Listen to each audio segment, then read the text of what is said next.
வணக்கம். இந்த வீடியோவில் ரொம்ப முக்கியமான விஷயத்தை பற்றி பார்க்க போகிறோம். பெண்கள் அவங்களோட மென்சுரல் பீரியட்ஸ், அதாவது மாத விலக்கின் போது என்னெல்லாம் செய்யலாம் செய்யக்கூடாது அப்படிங்கிற விஷயத்தை பற்றி பார்க்கலாம். பெண்களோட உடல் ஆரோக்கியம் அப்படிங்கிறது அவங்களோட கர்ப்பப்பை ஆரோக்கியத்தை சார்ந்தது தான். அதனால தான் நம்ம பாரம்பரிய முறைகளில் கர்ப்பப்பையை பாதுகாக்கிறதுக்கான வழிமுறைகள் நிறைய இருக்குது. அதோட அறிவியல் பூர்வமான உண்மையை இதில் நம்ம கொஞ்சம் தெரிஞ்சுக்கலாம். சரி, ஃபஸ்ட்டு பெண்கள் அவங்களோட பீரியட்ஸ் ஆன முதல் நாள்லேருந்து 5 நாளைக்கு தலைக்கு குளிக்கவோ இல்லை எண்ணெய் தேய்ச்சி குளிக்கவோ கூடவே கூடாது. ஏன் அப்படின்னு பார்த்தீங்கன்னா, உடல் சூடு அந்த நாட்கள் இயற்கையாகவே நமக்கு அதிகமாக இருக்கும்.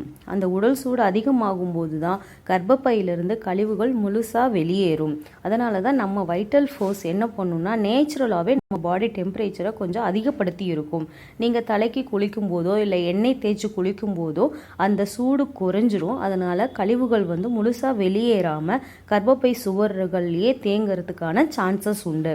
இதையே நீங்கள் தொடர்ந்து இந்த மாதிரி குளிக்கிறது இல்லை ஹெவி ஒர்க் பண்ணுறதெல்லாம் பண்ணிகிட்டு இருக்கும்போது கழிவுகள் கர்ப்பப்பை சுவர்களில் படிஞ்சு நாட்பட்ட கழிவுகளாக மாறி ஒரு நாள் நோயாக வெளிப்படும்.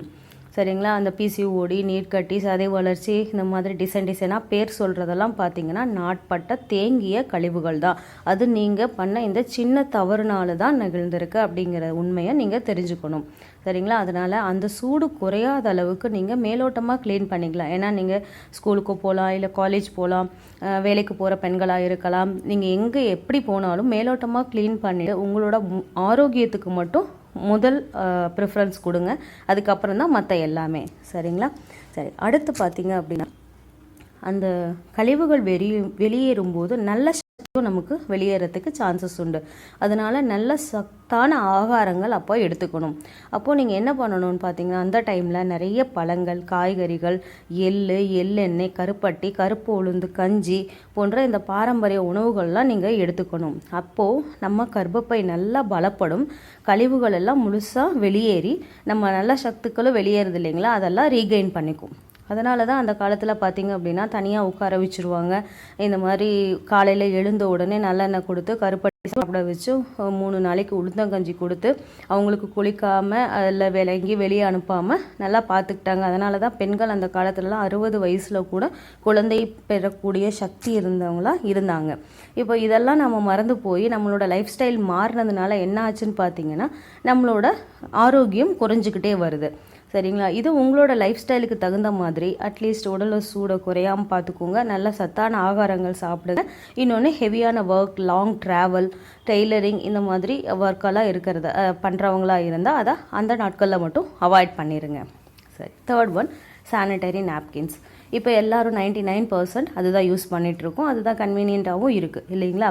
சரி, இதோட சைட் எஃபெக்ட்ஸ் என்னென்ன அப்படின்னு தெரிஞ்சுக்கிட்டோன்னா கட்டாயம் நம்ம அந்த சைடே போக மாட்டோம். அதில் ஒரு காட்டன் மாதிரியான ஒரு இது இருக்குது இல்லைங்களா, தொட்டு பார்த்தா சாஃப்டாக இருக்கும். சரி, அது காட்டன் கிடையாதுங்க, அது உட் பல்ப், செல்லுலோஸ்ன்னு சொல்லுவாங்க. அதாவது அது உட் பல்ப்னா மரக்கூழ் இல்லைங்களா, அது ப்ரௌன் கலராக இருக்கும். அதை ஒயிட்டாக மாற்றுறதுக்காக குளோரின் ப்ளீச் யூஸ் பண்ணுறாங்க. அது அந்த உட் பல்ப் எதுக்காக அப்படின்னு பார்த்தீங்கன்னா, ஒரு சூப்பர் அப்சார்ப்ஷனுக்காக.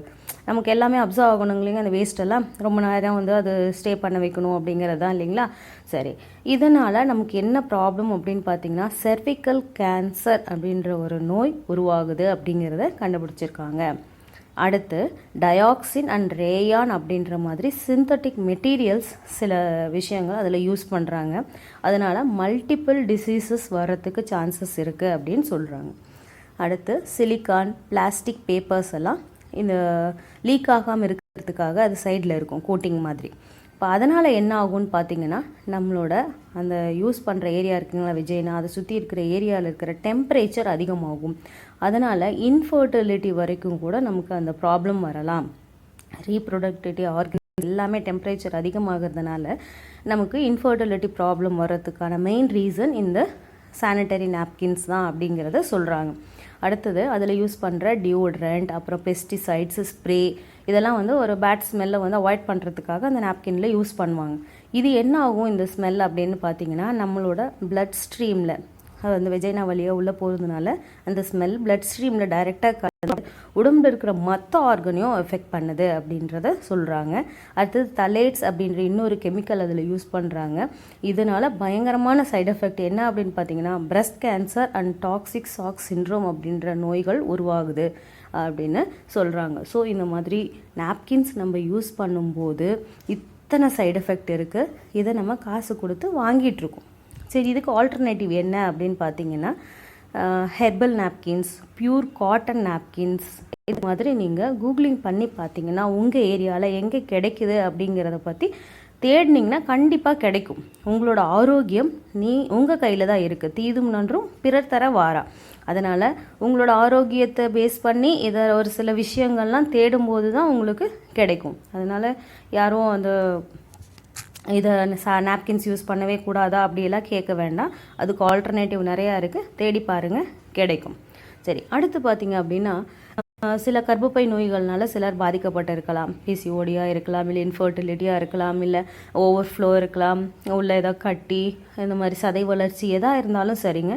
நீங்கள் எந்த மெடிசனும் எடுத்துக்க தேவையில்லை, அந்த ஆர்கனையும் ரிமூவ் பண்ண தேவையில்லை. ஃபியூ சிட்டிங்ஸ் அக்குபஞ்சர் ஆர் ரேக்கி இந்த மாதிரி ட்ரீட்மெண்ட் எடுத்துக்கும் போது உங்களுக்கு அந்த சக்தி குறைபாடு எங்கே இருக்குன்னு நாடி பரிசோதனை மூலமாக கண்டுபிடிச்சி அந்த ஆர்கனுக்கு சக்தி கொடுக்கும்போது அதில் இருக்கிற கழிவுகள் எல்லாம் வெளியேறி அந்த உறுப்பு நல்லா எனர்ஜைஸ் ஆகிடும். பழைய நிலைமைக்கு அது ஃபங்க்ஷன். அதனால் தொந்தரவுகள் உங்களுக்கு மாற ஆரம்பிக்கும், நோய்கள் குணமாக ஆரம்பிக்கும். இதை நீங்கள் ஃபியூ சிட்டிங்ஸ் அதுக்கப்புறம் தான் ரியலைஸ் பண்ண முடியும். சொல்கிறதுனால உங்களுக்கு இப்படி இருக்குமா அப்படின்னு கூட நீங்கள் யோசிக்கலாம்.